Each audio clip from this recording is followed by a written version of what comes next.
officials. Calling out the Honorable Mercedes Narcisse, New York City Council Member, District 46.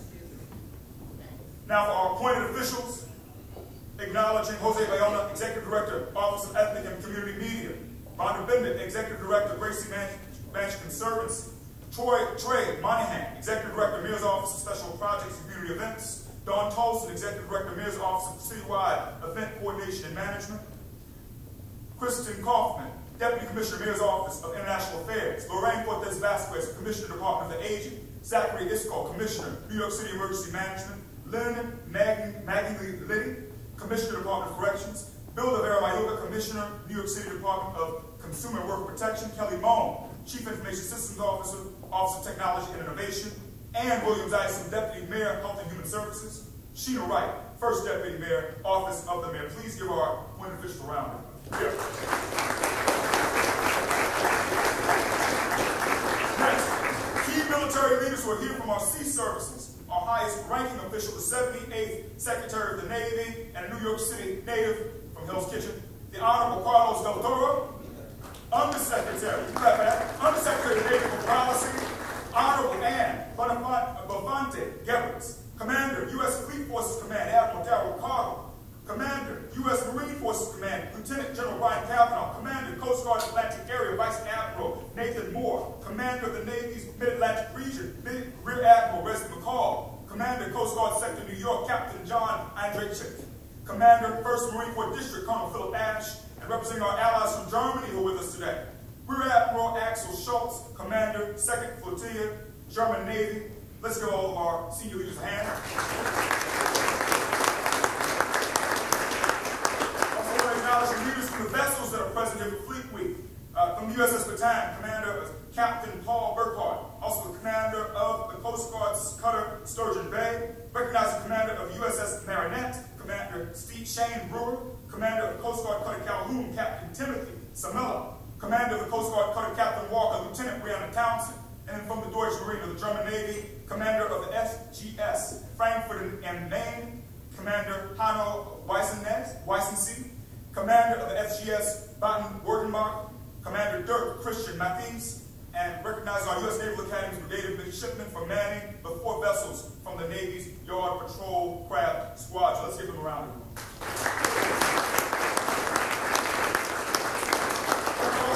Both local and visiting military commands, anyone we did not mention, charge it to our heads and our hearts. And let's give our military leadership, sea services, and everything a round of applause. Recognizing New York City's advisory board and its members who are present, acknowledging its leadership, Mercedes Goliath, board chairman, co-CEO of America Vets Securities, Brian Graham, vice chairman, commander, VFW Post 150 Flanders Field Post.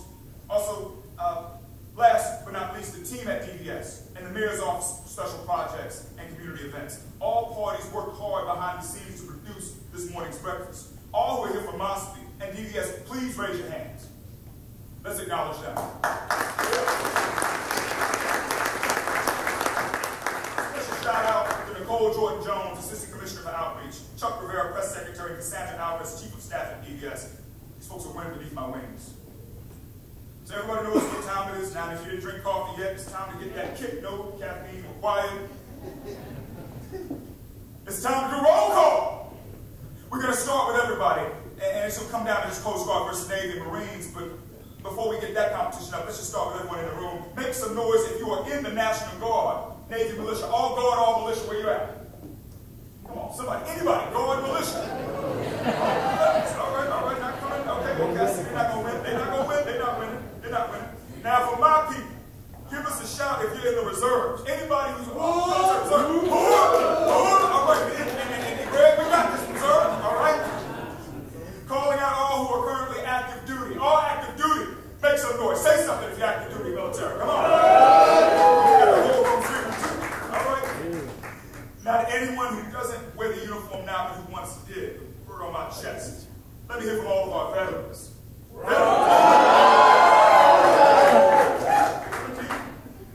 And then all of our families. Anybody who's a family member, a loved one who better make some noise, y'all, please.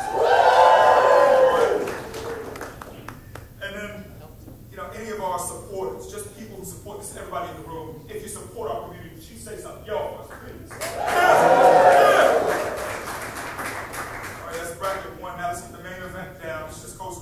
versus the Marines versus the Navy right now.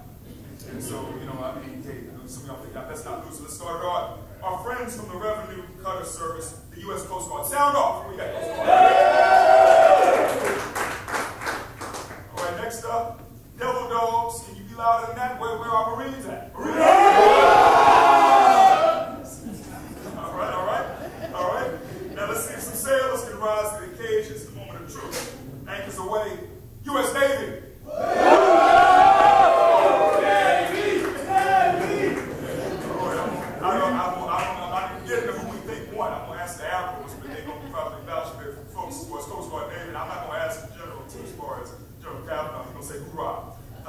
But no, we're going to have to call it a draw for now.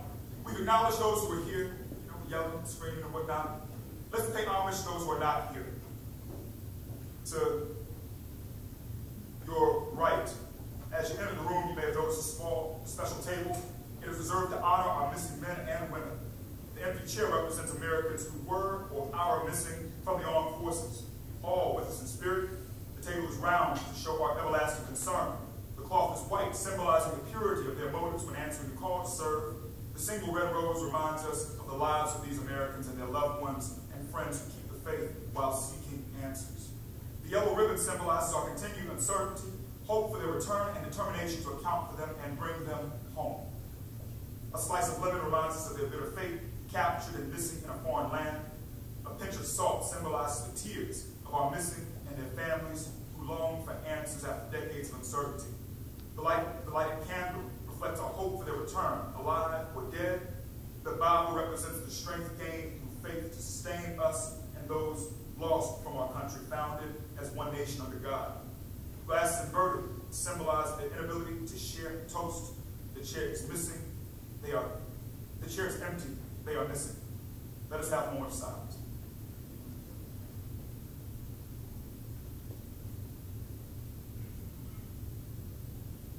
For those who have it, please raise your water glass and a toast to honor America's POWs, MIAs, and others unaccounted for, to their success of our efforts to account for them and to the safety of all now serving our nation here.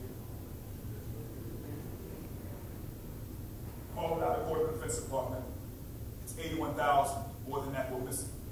For the 73,000 still not accounted for missing in World War II, for the 7,500 still not accounted for missing in Korea, 1,576 Vietnam, 6 the wars in Iraq and Afghanistan. Just call this out. Remember our folks.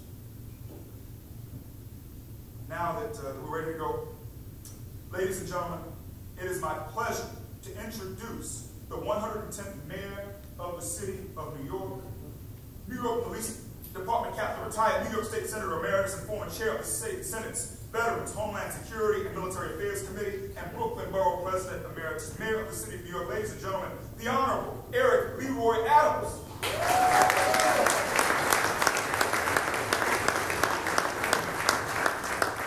No one wakes us up like Commissioner Hendry, you know. He brings that energy, commitment, and dedication to the entire fleet week. And I see we're joined also by Councilwoman Assis. Why don't you come on up here and join us up? Let the Councilwoman comes in. It's good to see you here. I don't know if we have any other electeds here. Are there any electeds in the room? Those aren't Navy brothers. Love it. Okay, love it. You know, Fleet Week is more than just the ceremonial start of the summer. Having you here, acknowledging the importance of those men and women who wanted the tree of freedom in blood, that we are able to participate in the greatness of not only of this city, but this entire country. This is especially big for us. We do not take it lightly when we open Gracie Mansion and you grace us with your presence. You see the importance of this harbor city and how the city has always been a symbol of what's great about our country. And I want to thank you for your service, and I often reflect on how important it is. You know, we as New Yorkers, we're still in a little mourning because our New York Knicks did not make it all the way through to the finals. But they had a real team. They invested in their bench. They invested in the future. And those of us who are sports lovers know that a real indication of a team that is sustainable is one that invests in their AAA, their farm team, their D-League, and all of those who are coming up through the ranks to eventually adorn the courts to bring home the victories. The question I want to ask our country, where is our farm team? Where are they? When you have only 18% of 18 to 34-year-olds who are truly in love with this country, that is a troubling stat, because it states that our farm team, those who are going to become part of our armed forces, you marry that with 52% of Americans say they won't defend the country if we are attacked by a foreign enemy. You start to see a troubling picture of what franchise are we building. We must reverse those numbers. And it starts with simple things. As I say over and over again, it starts with the simple reciting of the Pledge of Allegiance. It's not just mere words on a piece of paper. It is a reflection of where our allegiance lies to the flag of the United States of America and to the republic for which it stands, one nation, under God, indivisible, with liberty and justice for all. This is the greatest country on the globe. No one lines up to leave America. They line up to come into America. Our product is the best product locally. And you're the representative of that product. We've always known that we are who we are because of our armed forces.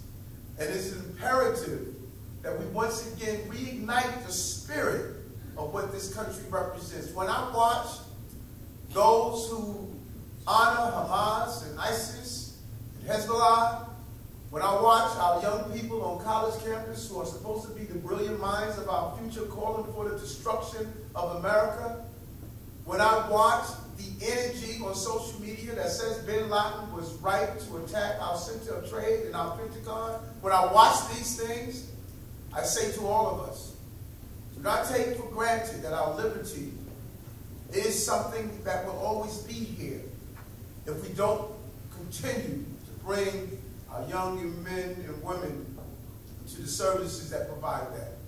We need a reigniting of patriotism, and what it means to be American, and what it represents. And so I'm asking you, let's recruit patriotism back in our country. If they don't adorn the uniforms like many of you do, even if they adorn a blue suit, a construction hat, or just a messenger, let's make sure that they're part of Team America. Let's start building our bench again. And we will never forget our fallen heroes. We are building a 911 memorial for the 99 individuals who lost their lives here in our city. We were building in Whitestone, Queens, the borough where the largest number of post-911 lives were lost in the services. We want to continue to say that not only do we honor you in life, we honor you when you transition from the physical to the spiritual, as you defend our great country.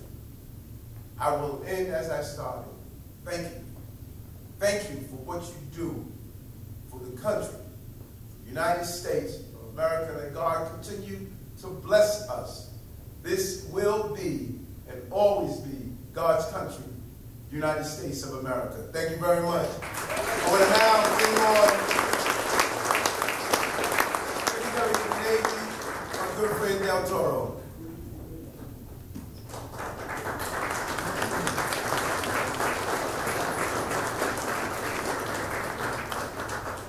Morning, New York City. Morning. All right, well, the first thing is that I don't think I will ever again agree to speak after the mayor of New York City. Goodness gracious, Mr. Mayor, let me simply start by thanking you, sir, for your leadership of this great city, my hometown. Thank you for the great patriot that you are, protecting our service members in uniform and our veterans in this great city of New York who have served our nation for so long.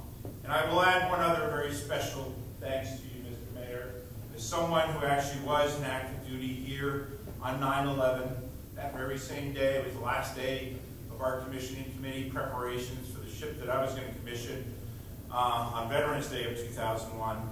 And I spent the next 3 days down at Battery Park at the Coast Guard headquarters, leading reservists here in this great city, calling them back to duty to do what we could do, obviously, in the midst and shadow of that great tragedy. And I was proud later on that same year, on December 8th, to bring back the USS Bulkley, our Navy's then U.S. destroyer, and commission her in the shadows of the Twin Towers. Thank you, Mr. Mayor, for not forgetting those brave Americans who lost their lives that day, and the brave service members who continue to fight in the post-9/11 days in Iraq and Afghanistan. You showed tremendous courage and conviction, sir, and always honoring their memory. Thank you on behalf of all of them. So, good morning. What an absolute honor to be here again in this beautiful mansion, Gracie Mansion, with this great mayor to celebrate the 36th New York City Fleet Week. Commissioner Hendon, I don't think there is anyone in the United States with more energy than you, sir. and patriotism towards our service members. The only thing that perhaps could make you a little bit more perfect is if you had actually been a Navy veteran. But we honor, sir, your service in the United States Army as a Lieutenant Colonel in the United States Army Reserve. We are extremely proud to have you here in New York and in this great country. Thank you, sir, for being our ally all along the way and the biggest fan of New York City Fleet Week. I also want to take a brief moment to, because we're very excited to actually have 3 members from the Broadway cast of Hamilton here with us today. And if you could please raise your hands. We have Jared Dixon, who plays Aaron Burr.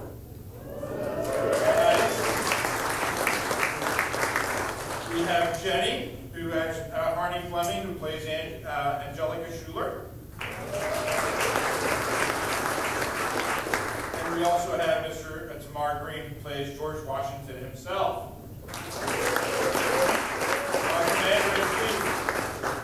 We're so grateful to have you here to celebrate this special occasion today. Again, Mayor Adams, we owe you and every New Yorker a debt of gratitude for opening up your doors and offering a warm welcome to our sailors, our Marines, and our Coast Guard men and women. On behalf of the Department of the Navy, I would like to present you with this gift as a token of our appreciation for your enduring support to our personnel and their families.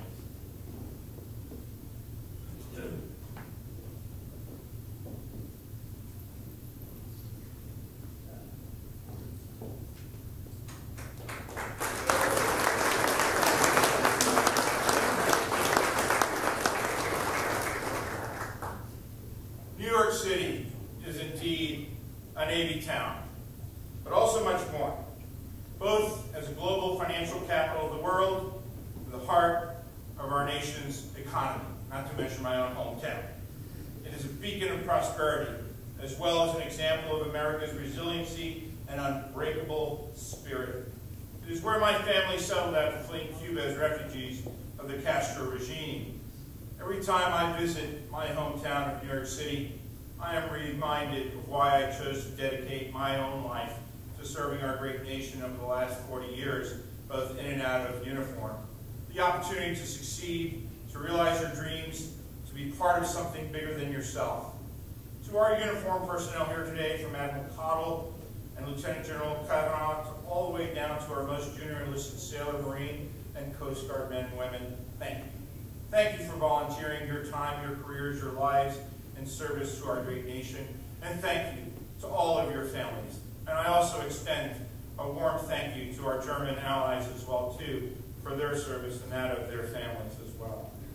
By doing so, you are all part of a legacy that stretches back almost 250 years to our war for independence from Great Britain. Those sailors, Marines, and soldiers of the Continental Navy and Army fought battles both ashore and at sea, including right here in New York. And if I remember correctly, quite a few in Brooklyn as well, too, Mr. Mayor. Their leaders, from Commodore John Barry to General George Washington, came from a wide range of backgrounds and experiences themselves. They were professional soldiers, mariners, lawyers, farmers, doctors, with many of them being immigrants or children of immigrants, all yearning for a new life filled with opportunities that were not available to them in the old world of Europe where they came from. In some cases, like General Washington's aide-de-camp, the Marquis de Lafayette, they were Europeans who felt a kinship to the colonists, a yearning for the same freedoms. It feels that these men and women were willing to lay down their lives for. And I know that that's a journey and a dream that still continues today in fulfillment of immigrants coming to this great city, coming to this great nation, hoping for that same American dream that all of our ancestors here actually had the opportunity to fulfill. And since we are here in New York City, I would be remiss if I did not mention Alexander Hamilton, a Caribbean immigrant and one of our nation's better known founding fathers. Alexander Hamilton, like Lafayette, served on General Washington's personal staff during the Revolutionary War, ultimately commanding troops during the Battle of Yorktown. After the war, he established the United States Treasury Department, and with it, the forerunner to our nation's oldest seagoing service, the United States Coast Guard. However, what many individuals don't know is that Secretary Hamilton was a fierce advocate for our nation to establish a navy. As those newly independent colonists contemplated what institutions their government needed, Hamilton wrote to the people of the state of New York in Federalist Paper number 11, the necessity to create a navy. To quote Hamilton, the man, not the Broadway musical, and I quote, "There can be no doubt that the continuance of the Union under an efficient government would put it in our power at a period not very distant to create a navy," unquote. He recognized that a strong navy was necessary to protect our fledgling nation's commercial maritime enterprises, which in turn would allow our navy and our nation to flourish as it expanded its role to ensure maritime commerce flows unencumbered as our sailors and our Marines do today in the Red Sea. Secretary Hamilton understood that we as a maritime nation needed to establish ourselves from the outset as a maritime power, both commercial and naval. And so today, here in Hamilton's home city and state, we are proud to announce that we will be naming our Navy's future Constellation-class frigate, FFG 66, the USS Hamilton, in honor of his contributions and advocacy for our nation's maritime services.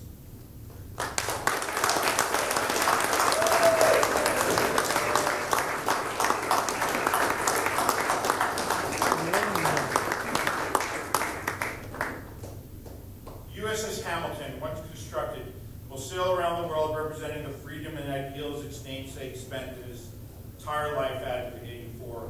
And we are excited to sail alongside the U.S. Coast Guard's U.S. Coast Guard cutter Hamilton, one of our nation's national security cutters, as our sea services work together alongside our international allies and partners to confront the common challenges we face throughout the maritime domain. Alexander Hamilton lived a life dedicated to something greater than himself.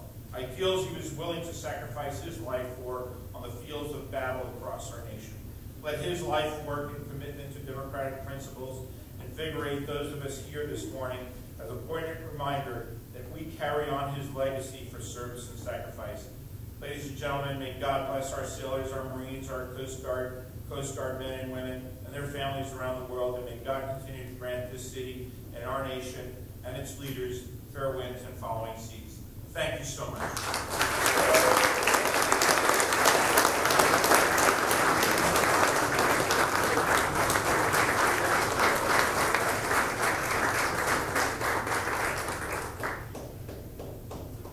Applause for our sea service. Come on, let's go.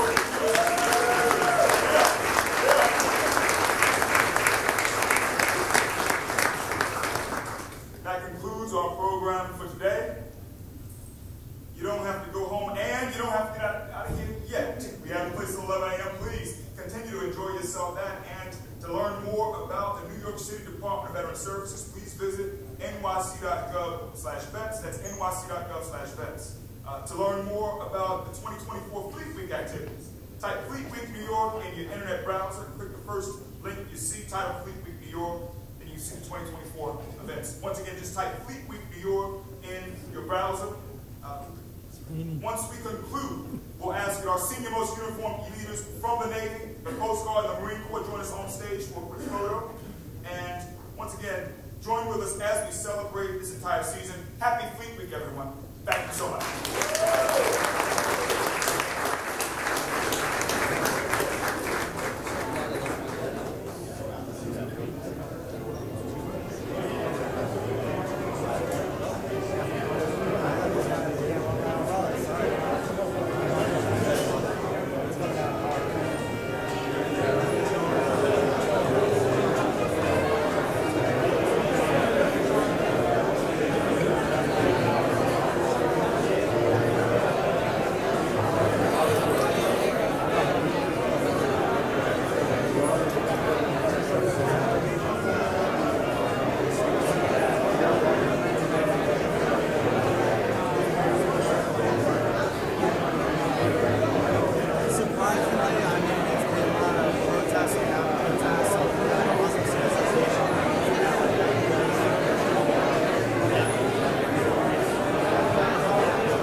So they can send us a picture. I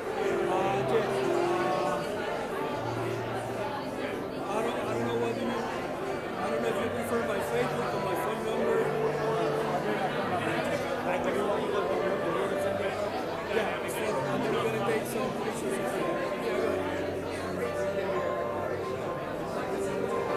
I want a picture with both of you guys.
picture of my brother, and he had retired.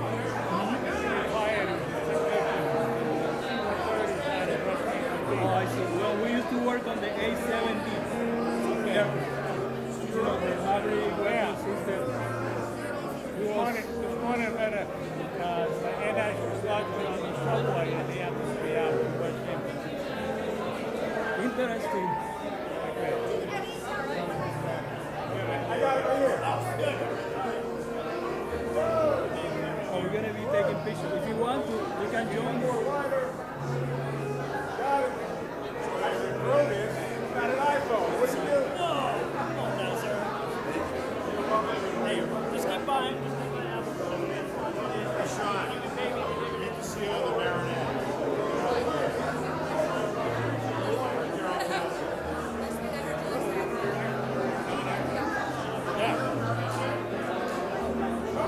Yeah, he's trying to get the secretary. Oh, and Mr. Coffey? And him? Oh, Mr. Coffey. You guys would mind just moving over to the side?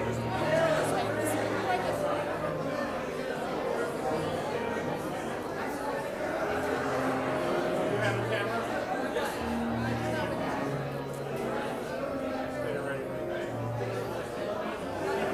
Anybody else want to join? Join them.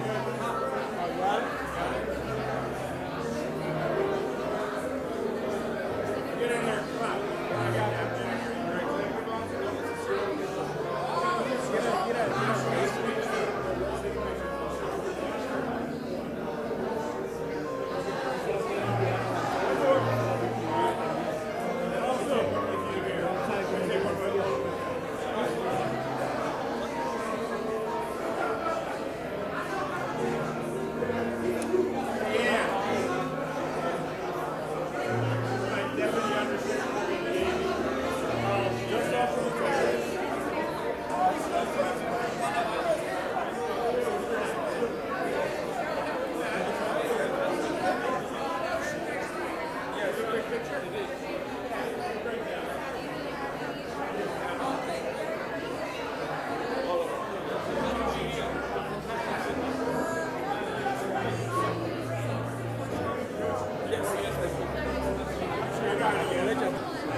in 5 minutes.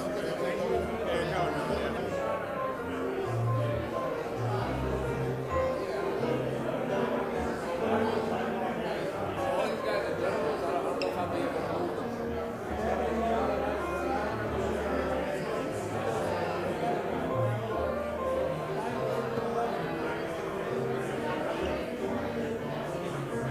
Mira, estoy...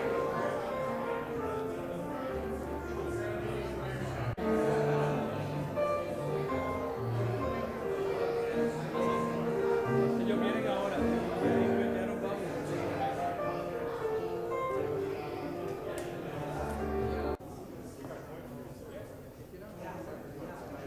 Ok. ¿Tú crees que es mejor así? La posición. Ok, ok.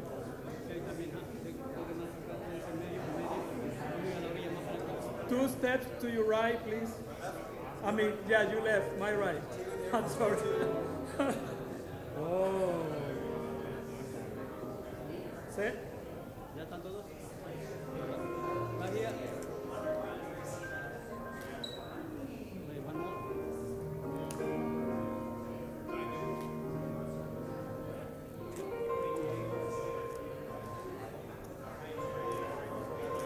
Okay, boy. Don't move. Okay,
No quieren.